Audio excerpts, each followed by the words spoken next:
Weird things started happening. Like I mentioned, the money was missing from my account. I was basically just trying to pay him to go away and leave me alone. And I was dipping into all the money that I had from the sale of my house. That's all I had. And paying lawyers at $650 an hour. I filed for divorce, but in California, you have to wait 6 months. And during those 6 months, he would continually show up where I was. My tires kept having nails in them. Um, and then one incident in September was really the final straw. There were just different things that just kept happening that people just couldn't believe. I asked at that point for the VA. I called them to get help, because I'm a spouse of a military veteran. And at a certain point, they said, "Oh, well, you need to talk to his psychiatrist or psychologist." And I said, "He has a psychologist?" Yep. And so she called me. I didn't call her, and asked me a bunch of questions. And at a certain point, she made a tear-us-off call to the house where he was living. I didn't make that call. I did call, was told when you're going through a divorce, you cannot take somebody off of your auto insurance. So I was told by my auto insurance company that I should report the fact that he was driving and blind. He had been driving on an out-of-state license for years, and I had asked him to change to California. To the best of my knowledge, never did. But I was told to contact the local DMV to let them know to file a report, because if he had gotten in an accident and somebody had found out he was being treated for severe blindness, that I could lose the house that I did own and all of my possessions. So over the Friday before Labor Day weekend, I was driving to divorce court, hoping to get this all settled and over with. And my tire popped down this rural road, and I thought, oh, great. So I was going to call AAA, and I was sitting in the car calling AAA, and a man flew my door open and said, "Ma'am, your car exploded in flames. You've got to get out of your car." And he pulled me out of my car. And keep in mind now, all my boxes of evidence and things for court are in the back of my car, and we were able to retrieve some of them. I wasn't even able to get my driving glasses out of the car because I had taken them off to call the auto club. And my car caught the rural mountains on fire and burned down to the ground.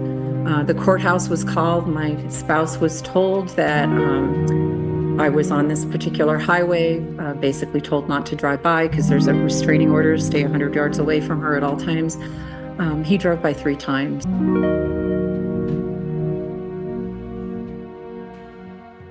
I'm Donna Anderson, and this is True Love Fraud Stories. This is part 2 of our story called I Was Targeted. In the previous episode, we introduced Renee, a widow who was seduced by a man she'd had a crush on as a schoolgirl. He promised her an idyllic new life, but as soon as they married, his behavior changed. Then, after a full year of marriage, when, under California law, Renee could no longer get an annulment, he became downright abusive. In fact, he made false accusations that landed her in jail. After 3 frightening days incarcerated, Renee's son got her out of jail. She was relieved to be free, but afraid to go home, although she did go back to work at the counseling center. I'm at work. I'm wearing the same clothes. Somebody brought me some clothes from Walmart, and this police officer, sheriff, is called into my work for I think it might have been a runaway teen or something. And I pulled him outside and I said, "Do you recognize me?" And he said, "Yeah." And I said, "Sir, I wasn't trying to disobey you. I was just looking for my license and my car keys so I could leave." And he goes, "Oh." And I said, "Do you know where my license is? I can't drive for my work or the company vehicle without it." And he reached into his pocket and he had my license in his pocket. And I said, "Sir, what happened?" And he proceeded to tell me that my spouse had made this whole report up about me hitting him. And And I'm like, no, nothing could be further from the truth. Check I was about the point to get the cameras at my work, because when I had left that night, that's where I went, was someplace safe. And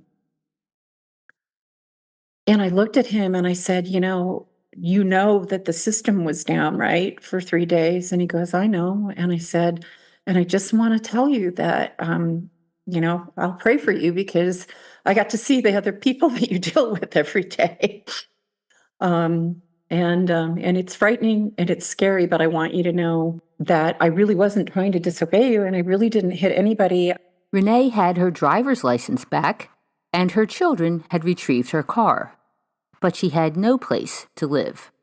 He then will not allow me to come back to my home, but I do come back in the middle of the night when he's not here. And keep in mind, he's got a home 3 miles away from here that his family owns with all of his possessions. None of his possessions were in this new house yet.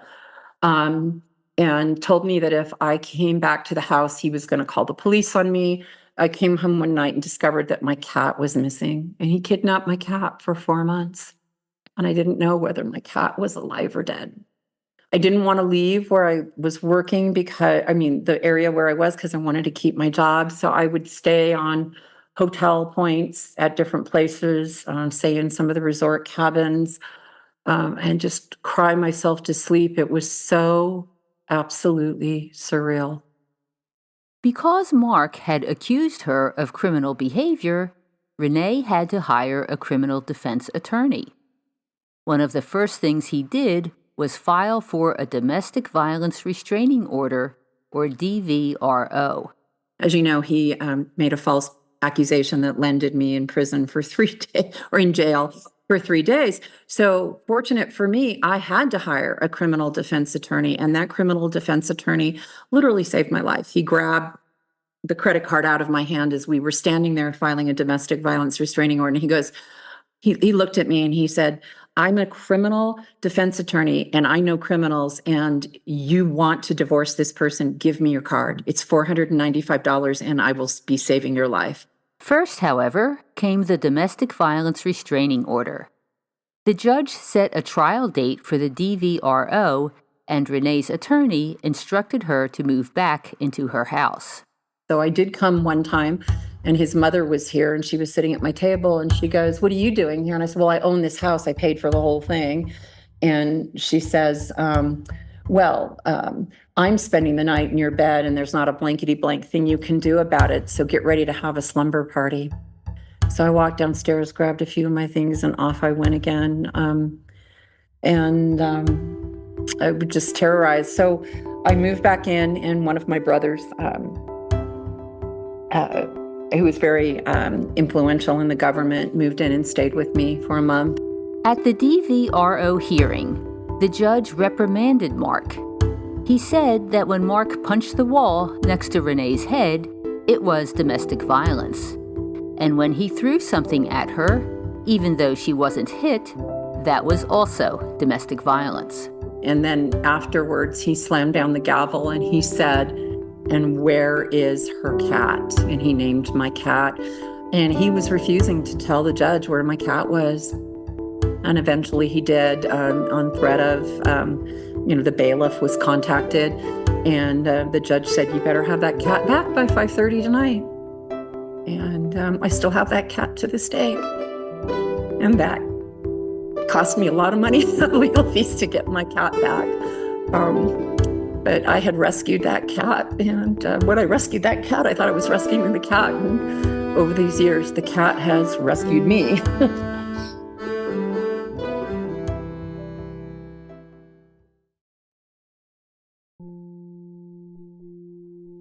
If you're wondering if someone in your life is a narcissist, sociopath, or psychopath, and you need advice on escape and recovery, talk to Donna. Donna Anderson, author of LoveFraud.com and host of True Love Fraud Stories, offers personal consultations. Since she founded Love Fraud in 2005, Donna has collected more than 10,000 cases, so she's probably heard a story like yours before. You're certainly not alone. Donna is also a certified Reiki master. Reiki is a healing approach for stress reduction and relaxation.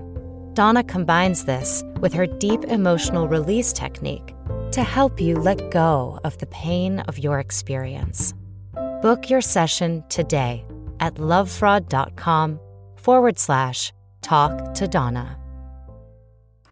By this time, Renee had also filed for divorce, so Mark no longer had any incentive to keep up his charade. The mask was slipping.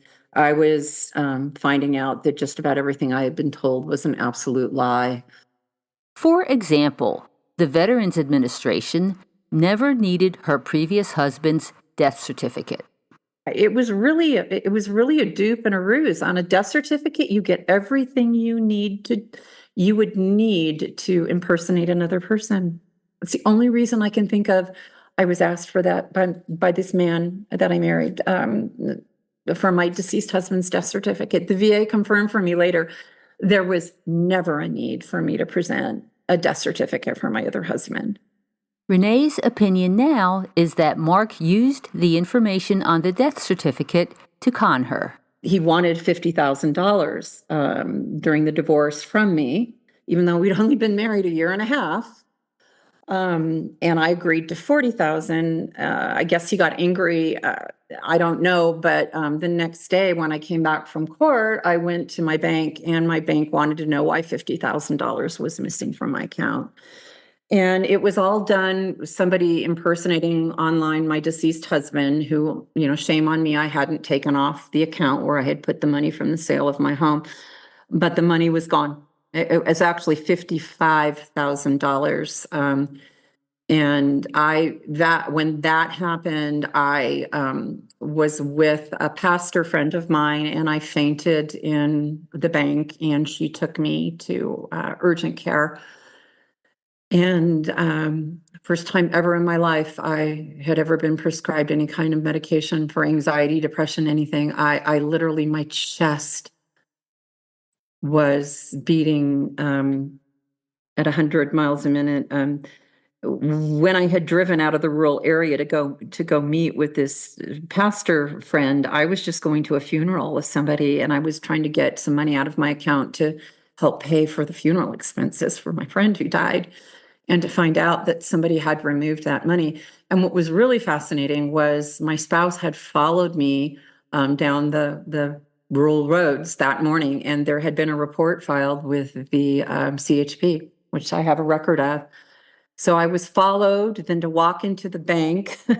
And while I had a DVRO, at that point I had a DVRO, and I was followed, and to discover the money was gone. I've never been able to prove it. The bank was able to work with me and replace the money within 2 months. Renee's divorce was proceeding as quickly as possible through the California courts. On that Friday before Labor Day weekend, she was driving to court for what she hoped would be the final hearing. That's when her car exploded, although at first, Renee didn't realize what had happened. It popped. Like my car popped and lifted up, and in September it can be very hot and the road be very hot. So I just figured maybe another nail had been put in my car or something, by him or a family member. I don't know. I just thought, I had a flat tire, and I had the radio on. I was listening to praise and worship music and singing along, trying to have a good attitude about having been drugged into court on a day that nobody wanted to go, not his attorney, not my attorney, and not me. But he was insistent that we go that day, on that Friday before Labor Day. And the gentleman described it as my car exploding from beneath. And when it did get to the body shop and there was an investigator, he didn't get it up on a rack to be able to examine it before the car was hauled away. A call was placed to haul the car away, and I had brought them the pink slip when I came down. And I don't know how my car got hauled away so fast, because there was an arson investigator on the way to look at it. And he never got a chance, a private one that we had hired, never got a chance to look at it. But I videotaped it. Other people videotaped it. It did catch the mountains on fire. And so different fire units came and put it out. It was surreal. And so, yeah, that was really hard for me. And at that point, we cameraed up my house, we cameraed up my car. Although Renee had her suspicions, there was no proof about what happened to her car. So the divorce proceeded. Eventually, they reached a settlement. I paid out a large sum of money for him to go away, and I was only married to him for a year and a half. What I did find was that $50,000 that went missing, there's evidence that's been presented to me that somehow or other this person who claimed they have no assets suddenly has assets worth that exact amount. You know, little things like he settled to give me the house back, and then Mark went ahead and threatened to sue the loan company because they gave me what was in the escrow balance of the account. And he threatened them so much that I have the letters from the bank. They gave him half of the escrow account back, even though he had signed away his rights to it. This is the type of person I was dealing with, somebody who threatened, I'm going to sue you, I'm going to take you to court. And he has continued to threaten me over the years.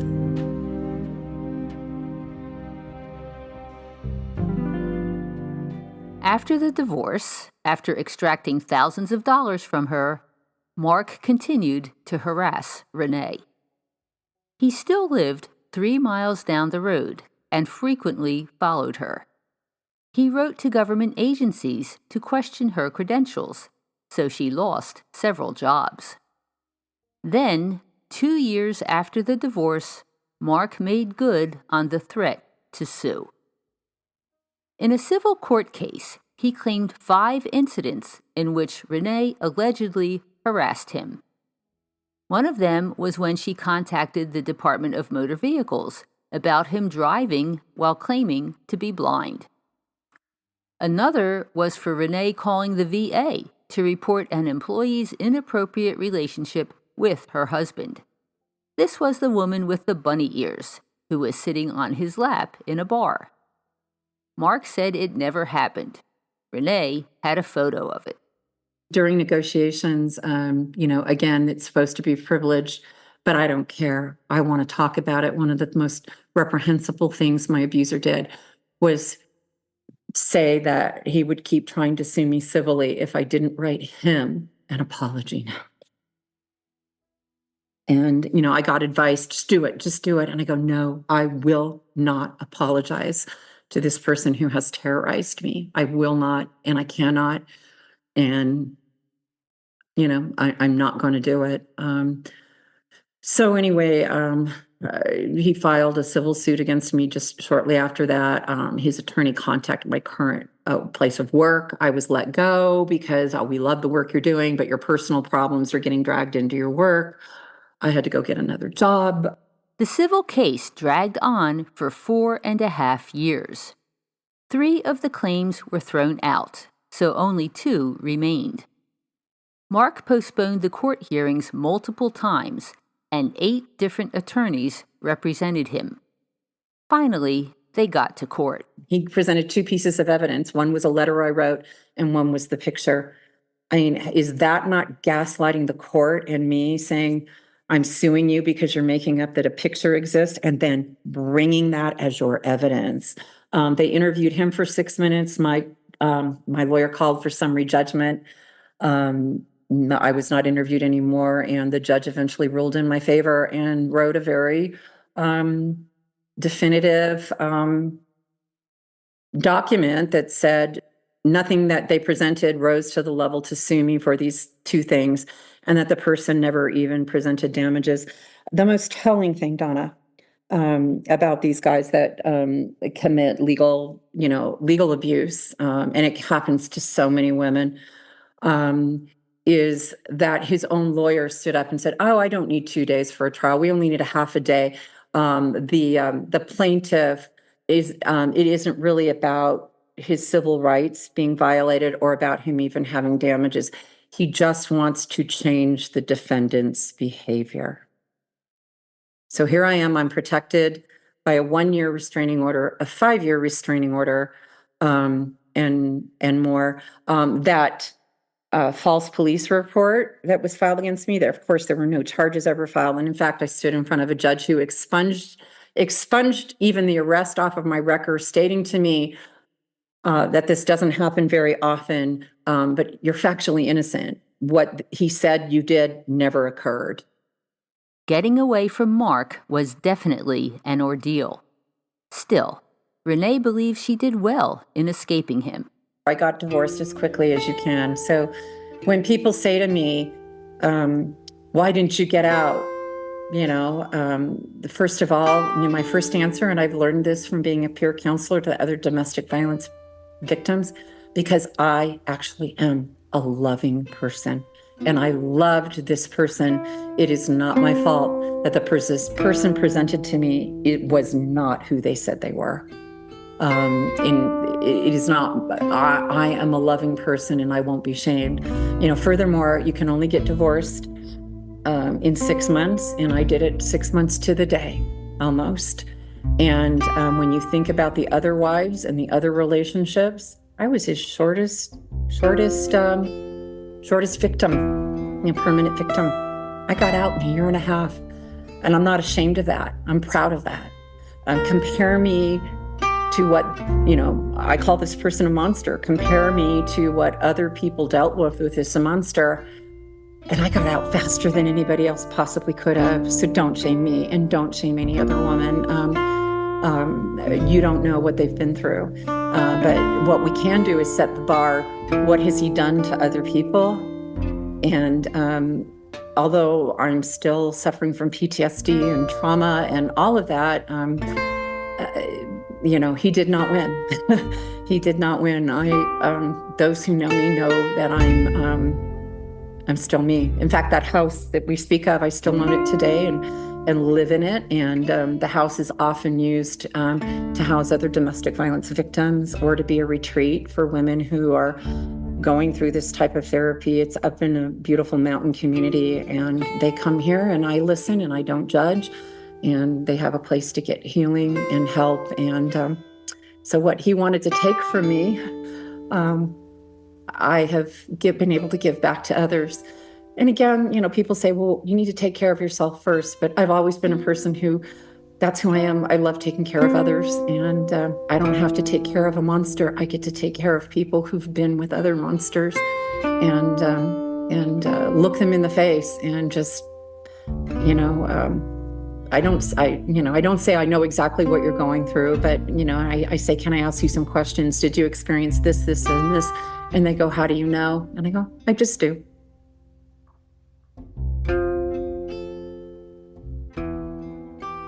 Throughout their brief involvement, Mark was the perpetrator and Renee was the victim. So how is it that while Renee held a domestic violence restraining order against him, Mark was able to drag her into civil court? In California, your abuser can file up to 7 to 10 cases against you before they're considered what's called vexatious or abusive. And through my working, I discovered there's a great law in Washington, and we were hoping to bring it here in California. And we discovered that a portion of that law had already been signed into place in California, January 1st, 2023. And that law states that if you are the current holder of a domestic violence, a DVRO restraining order, and your abuser files against you in court, that you can ask the court to find them immediately vexatious and abusive. And even if the court allows them to sue you, your abuser must put up bond money to pay for all of the legal fees. Sadly for me, that didn't happen in time. For me. But moving forward, if I can maintain restraining orders over the years or permanently, he hopefully can never sue me for something frivolous again. Now, Renee's goal is to work with other states to get this law passed. She wants to educate lawyers and judges so other abused women don't get sued in civil court. But it's frightening to me still. Here I am 8 years later. People say, why didn't you get out? I got out as fast as I could, Donna, and 8 years later, I'm still being harassed and maligned by this person. But what was so frightening about that is I used to be punished for things I couldn't have possibly done, yelled at, screamed at. make-believe stuff that I couldn't, you didn't feed me dinner on time, so you're trying to kill me. And the car, a lot of us have been through that, where they get you in the car and they're driving erratically and they're screaming at you. Some of the things I went through over the years is because I was a leader, because I was so well known in the public, I became the bathroom stall lady. He would treat me badly. I would get upset. I would excuse myself. I'd go into the bathroom stall. I'd cry quietly to myself. I'd gain my composure, and I'd come back out and be me. And eventually, at a certain point, I could no longer do that.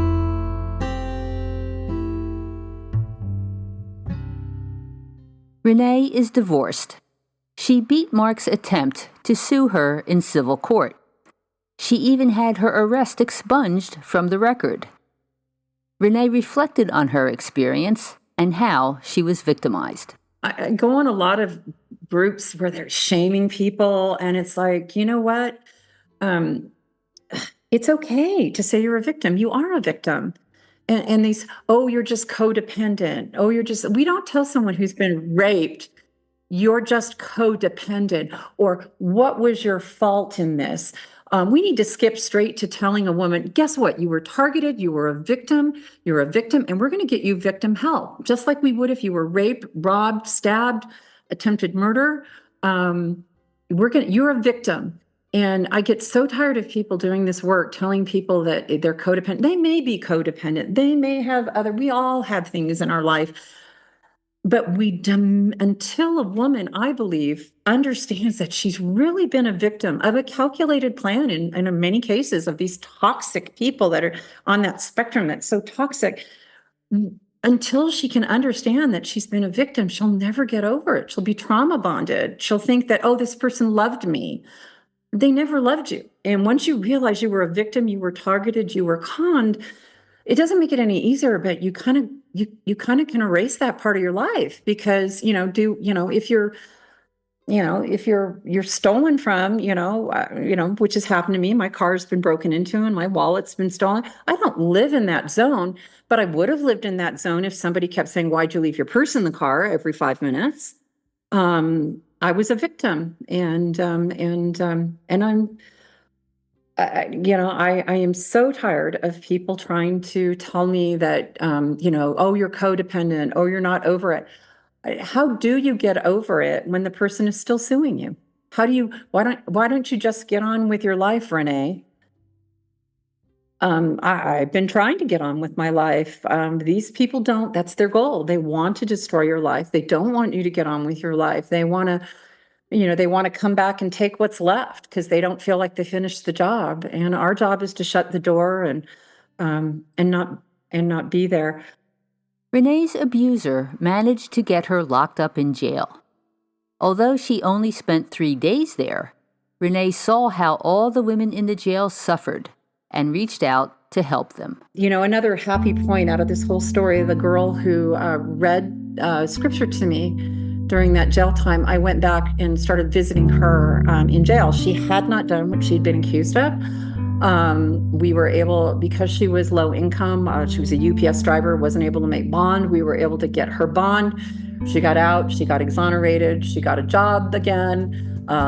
She got married and she had a baby, and this African-American girl that lives, who had grown up in the foster care system. She and I are best of buddies, and I was godmother to her child.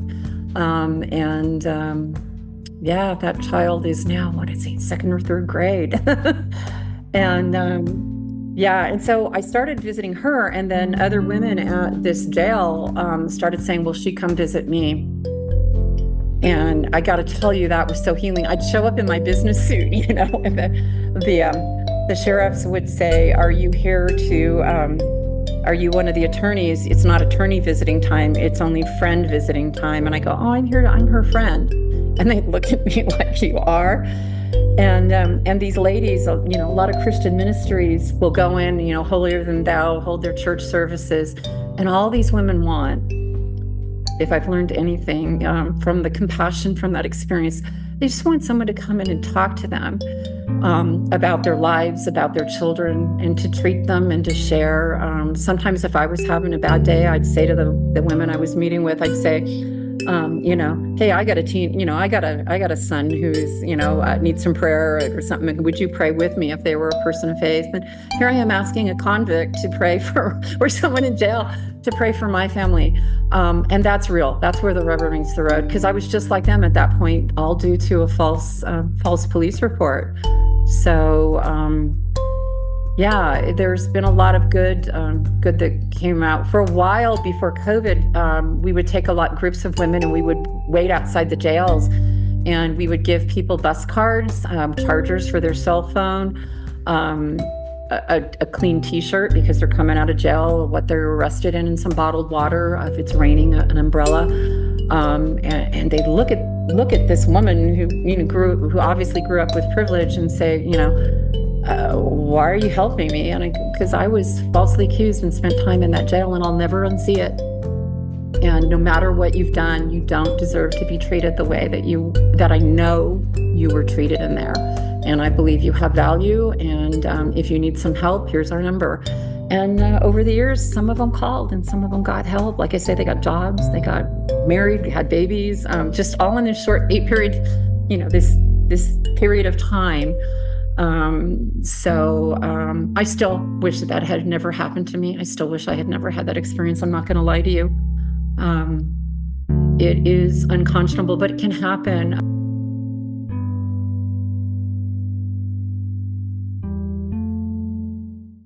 Today, Renee does not refer to Mark as her ex-husband. I refer to him only as my abuser. That wasn't a marriage. It wasn't real. It was a con. Nobody marries somebody for just a year and a half and tries to get them to give them money or buy a home for them, or, that's a con. That's not a marriage. It was never a marriage. Looking back, if I were to say anything to people who were in this situation, is really trust your gut. I'm this person of faith who says, I believe I'm created in the image of God and I have the Holy Spirit in me. And yet, when it came to the most important thing, who to marry, who to date, I did not trust that gut, that Holy Spirit, that intuition. Even if a person's not of faith, they're created with this intuition. And if it feels like it's the worst day of your life, or you've made the worst mistake of your life, you have. Not you probably have. If you're feeling in a moment where you make this major life decision when you're with these people who are conning you, you have. You have. I later discovered letters he was writing to other people, dating sites he was on. He never was committed to being married to me. It was an absolute sham. Renee has a clear understanding of what she dealt with, but admits that some aspects of her experience are still difficult. I'm not remarried. I tried dating. I ended up breaking up. I can't do it. I don't know if I ever will get to the point where I will trust someone or remarry. I read stories like yours where you've remarried and you're happy, and I see other people out there doing it. And I think it's just the severity of the totality. I've only scratched the surface of telling you all the things that the bizarre and violent things that I've seen. I remember one time I was sitting here reading my Bible, and Mark walked in from the patio. This was during the time where my brother was living here with me to protect me. And he just walked in and said, you are a worthless piece of blankety blank. And I had my Bible open, and I had my little mug that my youngest son had given me and saved all his money from his allowance. And it just said, "Mom, you were beautiful," and a scripture verse. But I saw those dark eyes that we see in the narcissist, the con man. And then there was another time where he walked into the kitchen. I hadn't spoken to him for days, and his eyes were dark and just devoid, almost demonic. And he just started saying, "You're weak, you're weak, you're weak." I would have never believed that it was just this evil. A lot of us spend, and I would recommend to any woman going through this, don't spend all your time trying to figure out why this happened to you or why somebody is this way. Or I used to say, how could somebody do that? And the bottom line is they're a sociopath. They're just a psychopath. They're just evil. And as empaths and people who do good in the world, we just have to come to grips with the fact that there are people who are just evil. Their brains aren't wired right. They're evil. There's nothing you can do. And you just have to get real that evil exists and try to stay away from it. I'm Donna Anderson, and this is True Love Fraud Stories. As Renee said, her involvement with Mark was never a marriage. It was a scam. This man seduced her with his promises of a loving, happy future and kept the charade going for a year. Then, as soon as Renee could no longer seek an annulment, he wanted a divorce and $50,000. They are now divorced. Renee beat his civil lawsuit and has a domestic violence restraining order against him. But he lives only 3 miles away, so she sometimes looks over her shoulder. She's still working on her recovery. In the next episode of True Love Fraud Stories, I'll interview Dr. Leanne Leadham, a psychiatrist and professor of psychology. She'll explain why it can be more difficult to overcome betrayal during middle age rather than during youth, and what survivors can do to build a life worth living. Be sure to listen.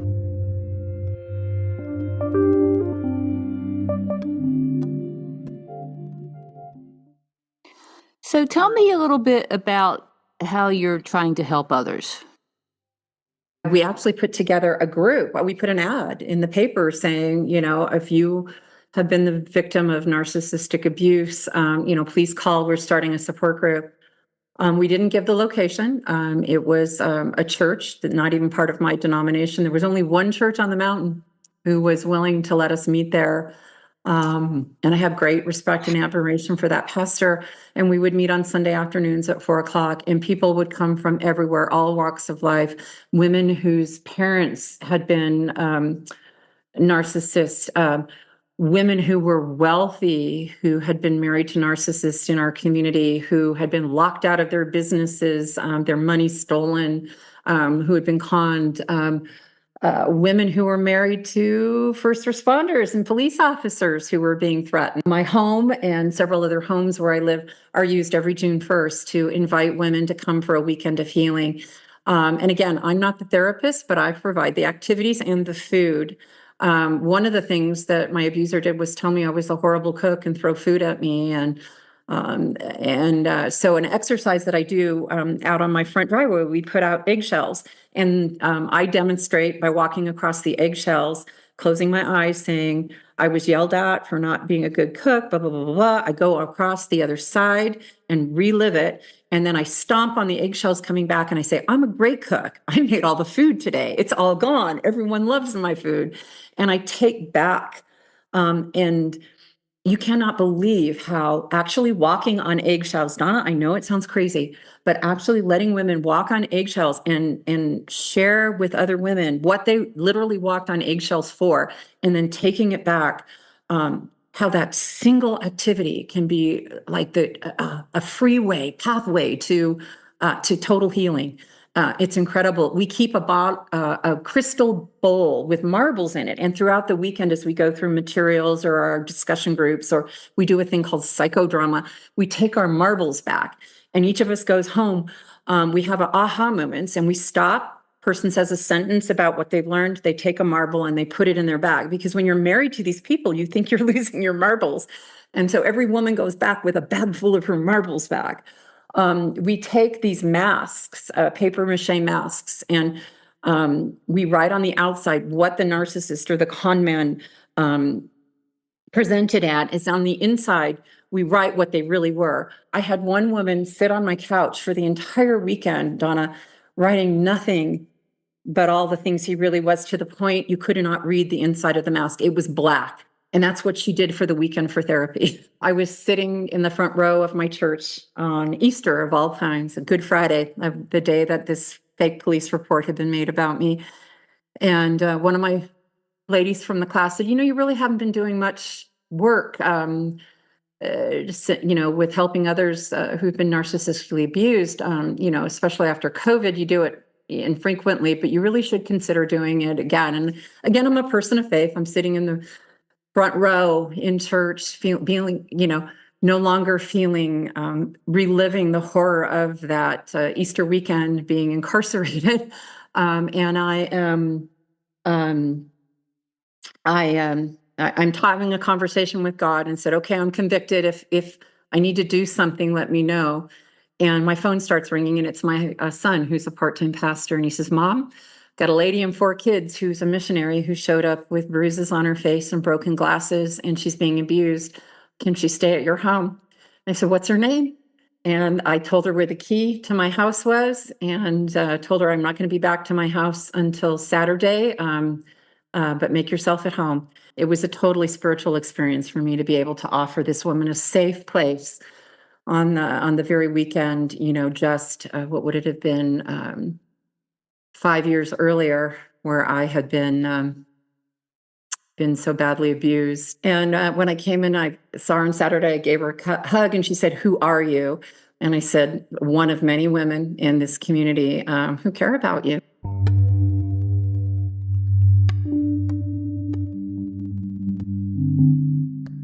True Love Fraud Stories is produced by lovefraud.com. For more information about this story, other great stories, or if you'd like to share your story, visit podcasts.lovefraud.com. Engineering is by Terry Kelly. To learn how to recognize and recover from everyday sociopaths, visit lovefraud.com. You'll find articles, books, and webinars. You can also book an appointment with me, Donna Anderson, for advice about your personal experience with someone who may be a sociopath. I'm also a certified Reiki master, so I can help you to let go of the pain of your experience. Book your session today at lovefraud.com/talk to Donna.